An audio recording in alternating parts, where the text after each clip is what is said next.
বলবো আজকে আমাদের নিহারিকার ৩১ বছর। আমাদের পথ চলা শুরু ১৯৯৫ সালে।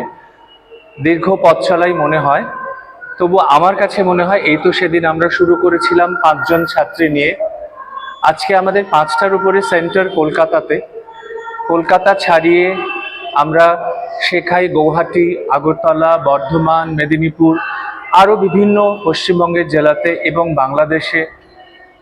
এই সমস্ত ছেলেমেয়েরা আমাদের কাছে আসে শিখতে, আমরা যাই শেখাতে। অনলাইন ক্লাস চলে দুবাই, ইউএসএ এবং ইউরোপের বিভিন্ন জায়গা থেকে ছেলেমেয়েরা ক্লাস করছে নিহারিকাতে। নিহারিকার ৩১ বছর পূর্তি, এবং এখন আমাদের যেটা নিহারিকাতে শুধু নাচ শেখানো হয় না, তার সঙ্গে যেগুলো শেখানো হয় সেটা আপনারা দেখতে পাবেন যে আমাদের কিছু বেশ ছেলে মেয়ে যারা বিশেষ ক্ষমতা সম্পন্ন, তারা কিন্তু আর বাকি স্বাভাবিকভাবে আমরা যাদেরকে সমাজে স্বাভাবিক মানুষ বলে ধরে থাকি, তাদের সঙ্গেই স্বাভাবিকভাবে নৃত্য করছে। আমরা তাদেরকে আলাদা করে চিহ্নিত করে আলাদা করে দাঁড় করাই না, সবার সঙ্গে একই অধিকারে মঞ্চে উপস্থাপনা করি। দ্বিতীয় যে জায়গাটি, সেটা হচ্ছে যে বেশ কিছু মানুষ, তাদের একটা সময় নাচ শেখা শুরু হয়, তারপরে বিভিন্ন কারণে তাদের নাচ শেখা বন্ধ হয়ে যায়। বিশেষ করে মহিলাদের, তারা সংসার জীবনে আটকে পড়ে।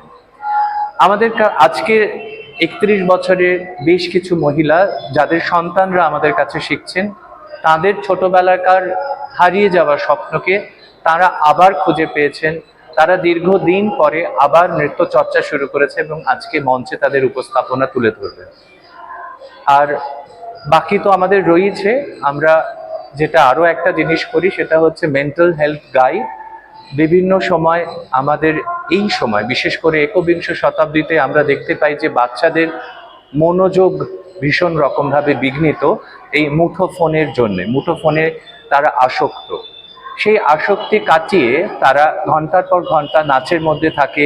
তাদের মনোযোগে আমরা বাড়াতে সাহায্য করি, তাদের কাজকর্মের প্রতি আগ্রহ বাড়াতে সাহায্য করি, তাদের যে জীবনের প্রতি অনুৎসাহ, সেখানে উৎসাহ এনে দেওয়ার চেষ্টা করি। আমাদের নৃত্য শিক্ষার পাশাপাশি তাদের সাথে নানান রকম কথা বলে, নানান রকম কার্যকর অ্যাক্টিভিটি যেগুলোকে বলা হয় তার মাধ্যমে। এগুলো হচ্ছে আমাদের নিহারিকার বিভিন্ন রকমের ক্লাসেস। তার মধ্যে দিয়ে নাচ শেখানোর সঙ্গে সঙ্গে পাশাপাশি তাদের মানসিক যে গঠন, সেটাও আমরা তুলে ধরার চেষ্টা করি। আপনি তো ভারতনাট্যমের একজন কৃতি,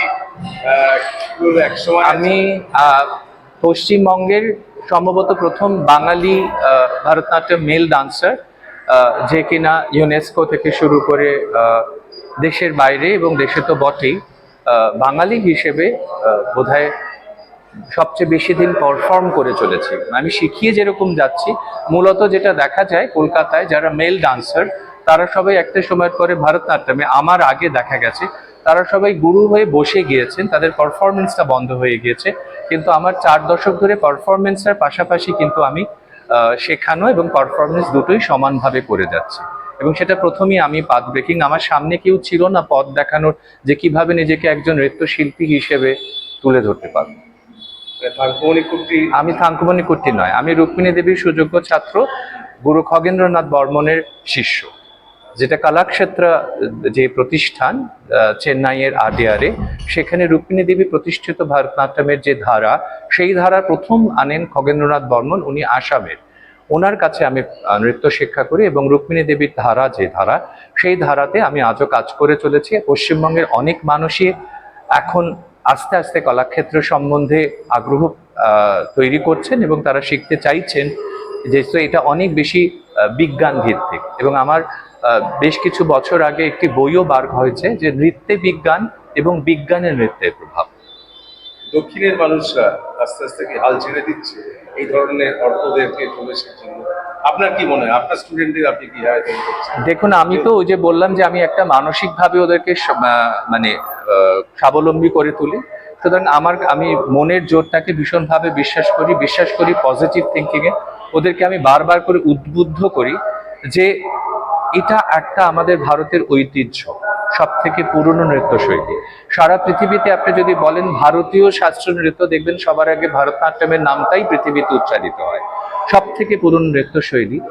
এবং বাঙালি হিসেবে আজকে আমার নামটা যে ন্যাশনালে একটা সময় ন্যাশনাল স্কলারশিপের জুরি মেম্বার হিসেবে এবং বিভিন্ন জায়গায় আমার নাম উঠে আসে প্রথম, সেটাতে আমি ঈশ্বরের কাছে কৃতজ্ঞ যে আমি বাঙালি হিসেবে দক্ষিণের মানুষদের সঙ্গে নিজেকে এক জায়গায় আনতে পেরেছি। দক্ষিণের মানুষরা ওরা মনে করেন যে আমরা বাঙালিরা হয়তো পারবো না ওদের মতন ওদের কাছে থাকতে, কিন্তু আমি বোধহয় সেই ধারণাটা প্রথম তাদের একটা ব্রেক আনি। এখন অনেক বাঙালি দক্ষিণে যাচ্ছেন, শিখছেন, করছেন, ভালো লাগছে আমার দেখতে।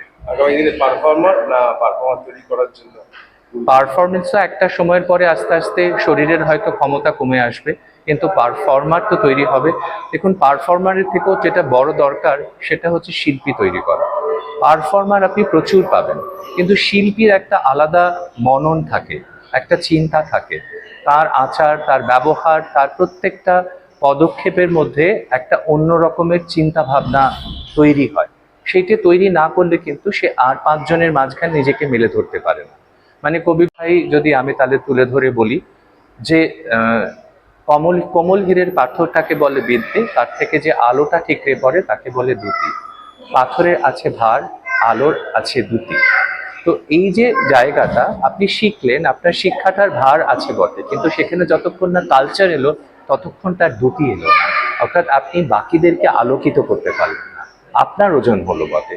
তো শুধু শিক্ষা নয়, বাকিদেরকে আলোকিত করার জন্য দরকার কালচার, সেইটে বড়।